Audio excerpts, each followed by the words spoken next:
बहुत सारे इन्वेस्टर्स को गुस्सा आएगा क्योंकि टाटा मोटर्स के बारे में मैं कंट्रोवर्शियल स्टेटमेंट देने जा रहा हूं। टाटा मोटर्स ने जितनी बार अपने इन्वेस्टर्स को जीरो से करोड़पति बनने का मौका दिया है, उतनी ही बार उसने करोड़पति से वापस जीरो पे ला करके खड़ा किया है। अब नए इन्वेस्टर्स को गुस्सा इसलिए आएगा क्योंकि उन्होंने मार्केट में सुना होगा कि टाटा का कोई भी शेयर उठा लो, कभी ना कभी तो पैसा बना के देगा। टाटा का कोई भी शेयर, ज्यादा सोचो मत, पुरानी कंपनी, आज नहीं तो कल फायदा ही देगा। टाटा मोटर्स का करंट टाइम पे चार्ट देखोगे तो 927 रुपीज पे स्टॉक ट्रेड कर रहा है, बट अगर आप यहीं पर हिस्टोरिकली थोड़ा सा पास्ट में जाकर के देखोगे तो आपको टाटा मोटर्स के चार्ट में एक बहुत इंटरेस्टिंग चीज समझ में आएगी। टाटा मोटर्स ने इस पीरियड में 1600% के रिटर्न्स दिए, बट 89% नीचे गिर करके वो वापस से उसी लेवल पे आ गया। इसी तरीके से हिस्ट्री कई बार रिपीट हुई है।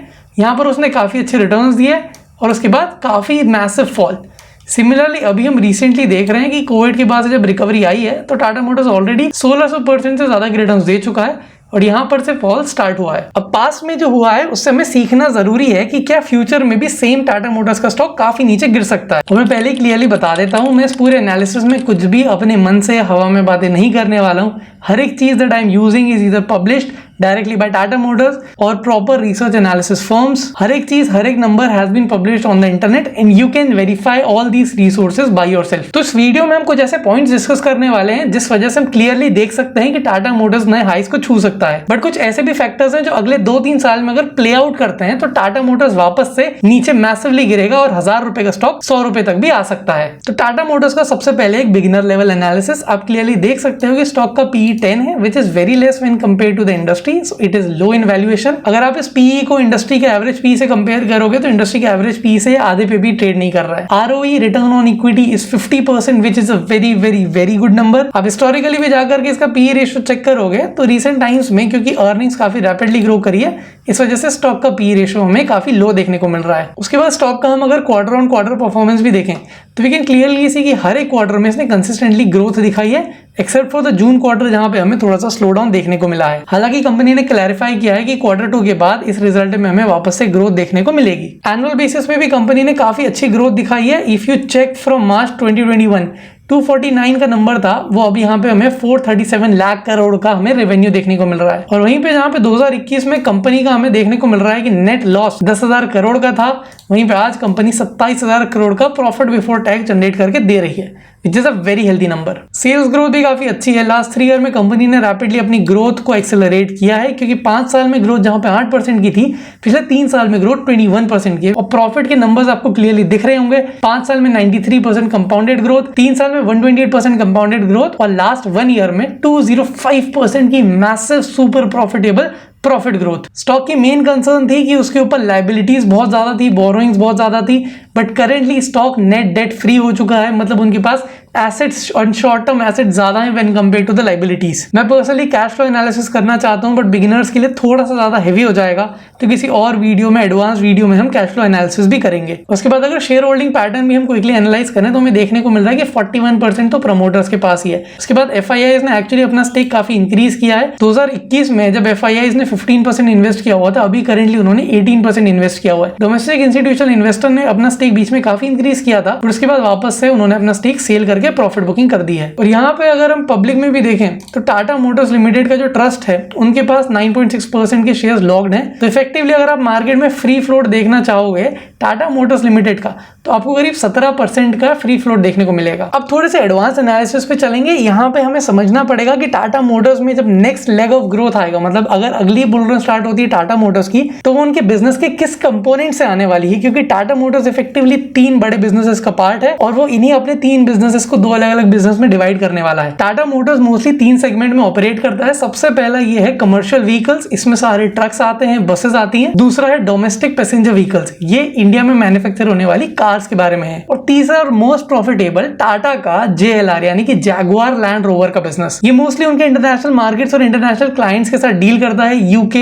US, चाइना, इन सारी जगह पे टाटा की प्रीमियम JLR कार्स ही सेल करी जाती हैं। अब ये बहुत इंपॉर्टेंट स्लाइड है, इसको बहुत ध्यान से देखना। अब कुछ चीजें तुम क्विकली ऑब्जर्व करोगे कि JLR जो है, इसका रेवेन्यू देखो और टोटल रेवेन्यू देखो। तो अगर कैलकुलेट करोगे तो JLR 71% रेवेन्यू में कंट्रीब्यूट करता है। प्रॉफिट बिफोर टैक्स अगर तुम एनालाइज करोगे तो 83% प्रॉफिट बिफोर टैक्स JLR से आ रहा है। और जो 15.8% की हमें एबिटा मार्जिन मिल रही है वो सबकी सब JLR की वजह से है। इसका मतलब है कि टाटा का मोस्ट प्रॉफिटेबल सेगमेंट अगर हमें एनालाइज करना है, सबसे ज्यादा रेवेन्यू, सबसे ज्यादा प्रॉफिट, सबसे ज्यादा एबिटा जो लेकर के आ रहा है वो है JLR। अगर तुम पीयर कंपैरिजन भी करके देखोगे टाटा के बाकी सारे प्लेयर्स के साथ, तो टाटा मोटर्स में तुम्हें समझ में आएगा कि रिटर्न ऑन इक्विटी 43 है, जो कि पूरी इंडस्ट्री के कंपैरिजन में बहुत ज्यादा हाई है। और टाटा का PE रेशियो भी बाकी कार मैन्युफैक्चरर्स के कंपैरिजन में काफी ज्यादा रीजनेबल है। यही वजह है कि इस प्राइस पॉइंट पे भी टाटा मोटर्स को एक रीजनेबल वैल्यूएशन पे कहा जा रहा है। अब टाटा मोटर्स अपनी प्रॉफिटेबिलिटी को बढ़ाने के लिए और अपने पूरे ग्रुप को ज्यादा बेनिफिट देने के लिए टाटा मोटर्स के बिजनेस को स्प्लिट कर रहा है। मतलब अब टाटा मोटर्स जो एक सिंगल स्टॉक हुआ करता था वो 1:1 रेशियो में 2 स्टॉक में बटेगा। एक बिजनेस में आएगा टाटा के पैसेंजर व्हीकल्स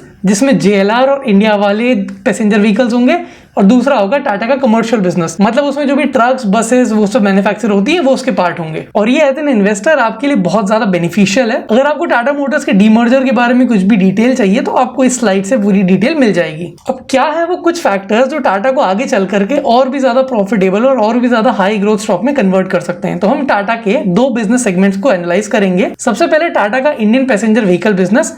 अब ये जो बिजनेस है ये टाटा के स्टॉक को एक पॉजिटिव मोमेंटम देता है। तो अगर हम Indian car sales in general देखें, हर एक ब्रांड को काफी ज्यादा नुकसान हुआ है in terms of sales figure. जैसे मारुति की सेल्स में पिछले साल की कंपैरिजन में अगस्त के महीने से 8% की गिरावट आई है, Hyundai में भी 8% का फॉल है और टाटा मोटर्स में 3% का फॉल है। हालांकि ये बहुत बड़ा नंबर नहीं है, इसलिए फिर भी टाटा को लेके सेंटिमेंट्स पॉजिटिव है।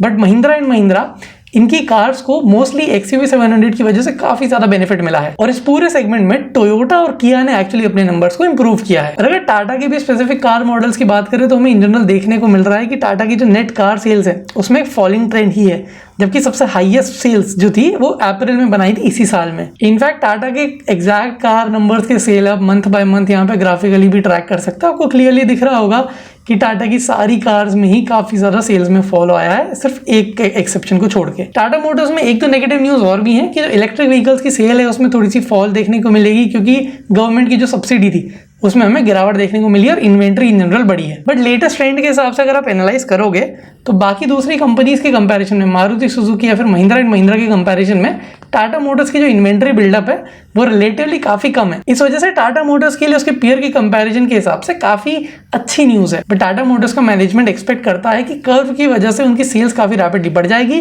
और टाटा की जो पंच है उन्होंने हिस्टोरिकल हाईज बनाए हैं और काफी अच्छी सेल देखने को मिली। अब सबसे इंपॉर्टेंट सेगमेंट जिसके बारे में बहुत सारे लोगों को नहीं पता है कि टाटा का जो जैगुआर लैंड रोवर है इसने पूरे वर्ल्ड में मचा रखा है। फॉर एग्जांपल आप इनका परफॉर्मेंस भी देख लो, इन लोगों ने जो भी कमिटमेंट दी थी हर एक टर्म्स में, इन्होंने बोला था रेवेन्यू इतना हो जाएगा, उससे ज्यादा रेवेन्यू जनरेट किया है, EBIT margins are higher, investment is higher, free cash flow is higher, net debt उन्होंने नेगेटिव में लेकर के भी जा चुके हैं। If you look at this, यहाँ पे क्लियरली दिख रहा है कि उन्होंने हर एक एस्पेक्ट में, हर एक मैट्रिक्स में अपना परफॉर्मेंस वर्ल्ड क्लास रखा है। That is the reason why it is making so much profit, that's why stock इतना स्काई रॉकेट किया है। इंटरनेशनली भी if you have a look, the car industry, the luxury car industry is growing at 4.2%। वहीं पे टाटा ने भी इस industry को पूरी तरीके से क्रैक कर लिया है। They have generated a CAGR of 7%, which is much higher than the industry average. और अगर आप देखो तो चाइना का जो रीजन है, चाइना के रीजन में इनकी काफी अच्छी कॉन्ट्रीब्यूशन है सेल्स में।